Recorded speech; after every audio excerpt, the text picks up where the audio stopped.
Good morning, children. In my last video, I told you about the pensive state of mind of Antonio. Antonio is upset, apparently because of his distancing friend, Bassanio, who has stopped his frequent coming to him. Antonio has also received an information from some of his close friends that Bassanio had secretly gone to Belmont with the Marquis of Montferrat in order to visit a rich heiress named Portia. Bassanio in this scene tries his best to hide his embarrassment, but finally talks about his urgent need. He needs 3,000 ducats in order to go to Belmont and win the lady's heart and, of course, her hand for marriage.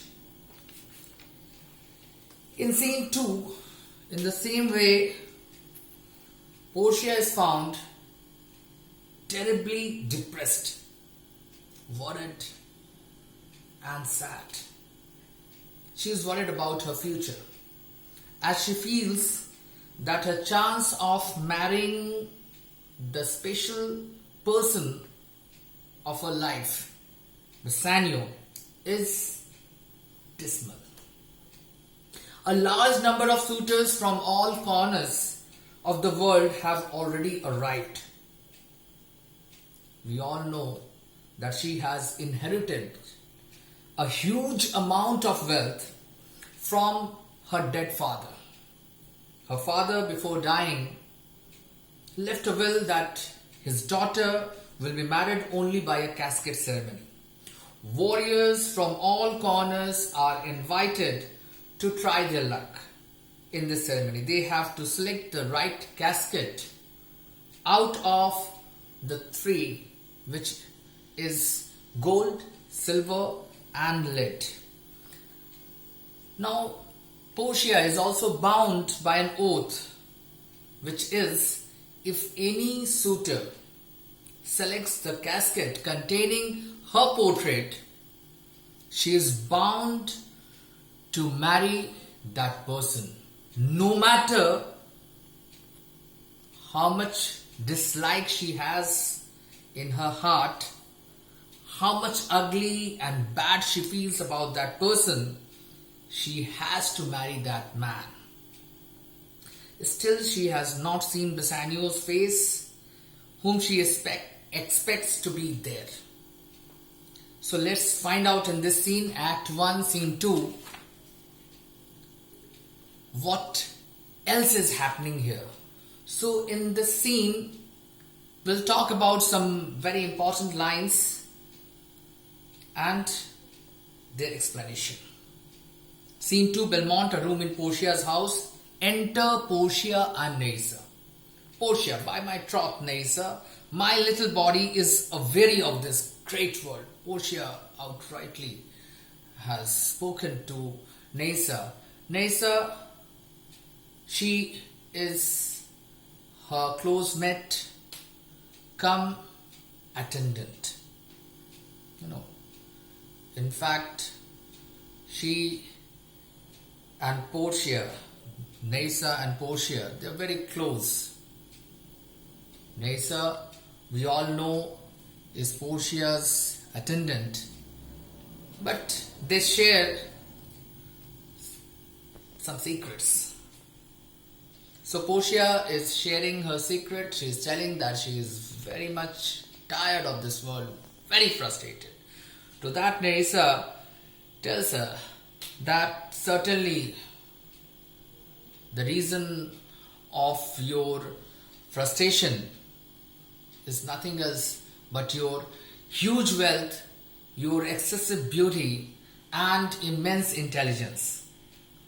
You'd be sweet, madam, if your miseries were in the same abundance as your good fortunes. are, and yet for out I see they are sick that surfeit with too much, as they that starve with nothing. It is no mean happiness, therefore, to be seated in the mean. Superfluity comes sooner by white hair, but competency lives longer.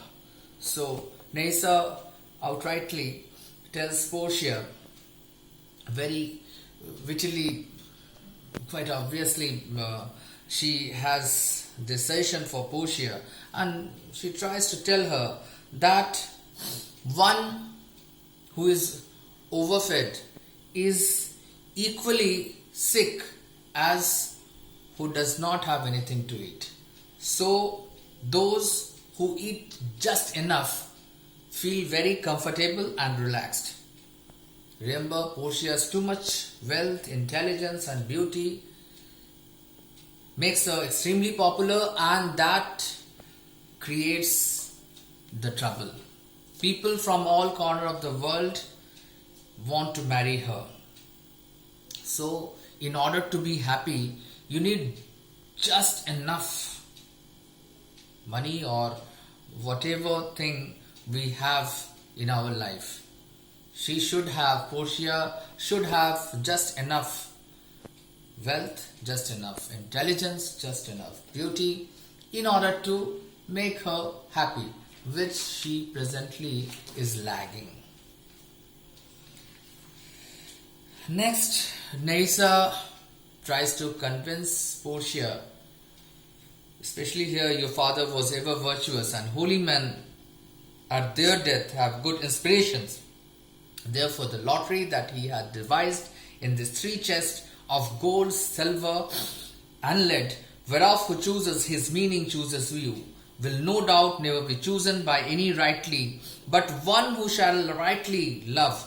But what warmth is there in your affection towards any of these princely suitors that are already come? So Nyssa convinces Portia that her father was really very virtuous, and such virtuous men, they always get divine counseling. And according to his counsel, he planned that the person who selects the right casket out of the 3, that is gold, silver and lead, will get your hand. And don't forget, only the person who has true amount of love for you, will get your hand. And if you by any chance, if you reject, if you go against marrying that person, it will be disobeying your father. So, but what is the measure of your affection? She wants to know Portia's affection towards the suitors who have arrived in the casket ceremony. So in order to know about Portia's affection, Portia will be describing in a few sentences about those suitors, and with that description she'll come to know how much affection Portia has for that suitor.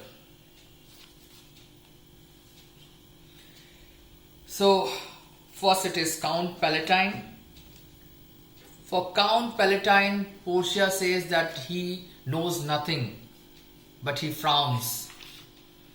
For the Baron of England, Portia says, you know, I say nothing to him, for he understands not me. So Portia complains about the language barrier, the language hassle, that communication gap which exists between that man and her.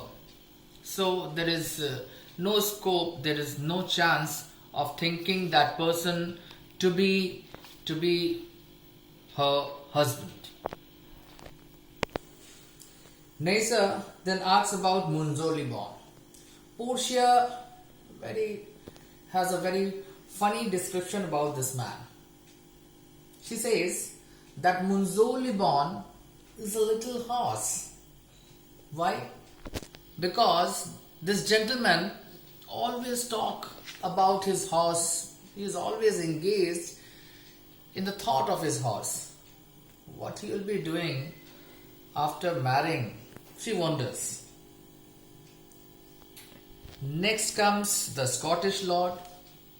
He has picked up a fight with the Englishman and received a box right in the temple area, right on his side cheek. And Frenchman stood as surety. So finally Neisa asks her about the young German, the Duke of Saxony's nephew. Portia tells about this young man, that this young man is very deeply and very keenly absorbed in alcoholic drink. He starts his day with drink and ends up his evening with drink.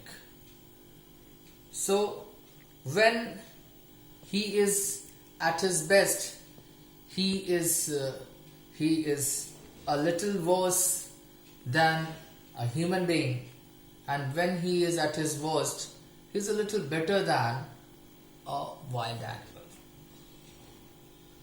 Neisa reminds again Portia that remember, if one of such suitors selects the right casket, then definitely you have to marry that person.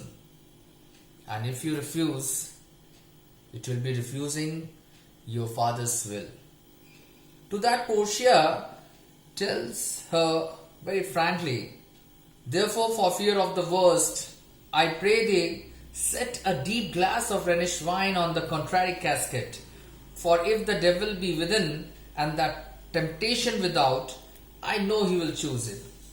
So Portia has a very wicked idea to tackle with such unwanted suitors. She wants that on the contrary casket, place some wine in it. And there should be that it should be covered with glass so that the suitor will be tempted seeing that wine bottle. He will select the wrong one. Certainly, I will do anything rather marrying such unwanted drunkard.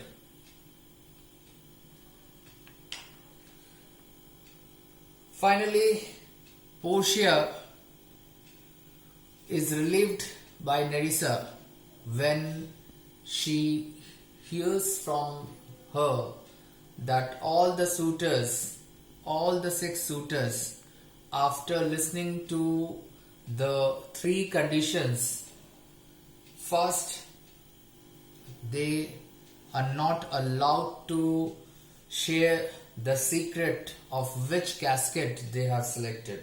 Second, they cannot propose any other girl for marriage.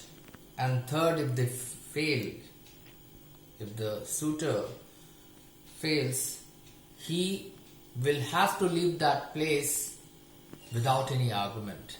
So listening to these 3 conditions, they decided to move away